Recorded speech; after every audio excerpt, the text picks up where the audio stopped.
ও, আপনি এখানে? কি হয়েছে? সন্ধ্যাবেলা একবার মা মা করে একবার হাঁক করছো? না, বলছি আমার খুব খিদে পেয়েছে, দুটি মুড়ি দিন না। কি? কেন, তুমি দুপুরে ভাত খাওনি? না, ভাত খেয়েছি, কিন্তু খিদে পেয়েছে খুব। এই শোনো, এত খাই খাই খাই খাই করো না তো। 3 বেলা খেতে পারছো তাই কত? সব জিনিসটাই বেশি বেশি, শুধু খাওয়া খাওয়া আর খাওয়া। এই শোনো, আমাদের সময়কে না আমরা 3 বেলাই ভালো করে খেতে পেতাম না, এক বেলা মার খেয়ে থাকতে হতো। তোমরা তো 3 বেলা ভালো করে খেতে পাচ্ছ, আবার 4 বেলা 5 বেলা খাবে। জিনিসের দাম জানো না, আবার মুড়ি খাবে। তাহলে দুটো বিস্কুটই দিন না। বিস্কুট খেলে অ্যাসিডিটি হবে। শোনো শোনো, তার থেকে এক কাজ করো, ওই রান্নাঘরে দেখবে বাটিয়ে ঢাকা দেওয়া দুটো গাঁদাল পাতে ভাজা আছে, ওই দুটো তুমি খেয়ে নিয়ে যাও। গাঁদাল পাতা?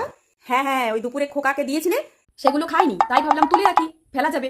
তাহলে ফেলাকে ফেলাও গেল না, তোমার পেটও ভরে যাবে, আবার মুড়ি টুড়ি খেয়ে লোকসানও হলো না। যাও, ওই গাঁদাল পাতের ভাজা দুটো খেয়ে নেবে যাও।